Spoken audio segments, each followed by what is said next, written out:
अहमदनगर दौंड महामार्गावर भीषण अपघात झालाय। नगर दौंड रोडवर बाबुर्डी बेंद फाट्याजवळ सायंकाळच्या सुमारास भीषण अपघात झाला। यात ट्रॅव्हल्स ड्रायव्हर आणि मोटरसायकल चालक जागीच ठार झाल्याची माहिती मिळत असून ट्रॅव्हल्स उलटल्याने अनेक प्रवासी जखमी झालेत। प्रवासी ट्रॅव्हल्स आणि मोटरसायकल स्वार दोघेही दौंडकडून नगरच्या दिशेने येत होते।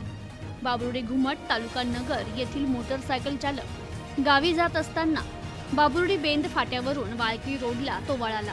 मोटरसायकल स्वाराला वाचवण्यासाठी ट्रॅव्हल्स चालकानं जोराचा ब्रेक दाबला, पण शेवटी दोघांचा अपघात झाला आणि ट्रॅव्हल्सच रस्त्याच्या खाली जात उलटली। या अपघातात मोटरसायकल स्वार आणि ट्रॅव्हल्स चालक दोघे जागीच ठार झाल्याची माहिती मिळते आहे। अपघातात जखमी झालेल्यांना परिसरातील ग्रामस्थांनी तात्काळ रुग्णालयात नेण्यासाठी मदत केली। तर अपघाताची माहिती मिळताच नगर तालुका पोलीस स्टेशनचे सहाय्यक पोलीस निरीक्षक प्रल्हाद गीते यांनी घटनास्थळी धाव घेतली। अपघातानंतर बघ्यांची मोठी गर्दी जमली होती। Bureau report, news today 24, Ahmednagar.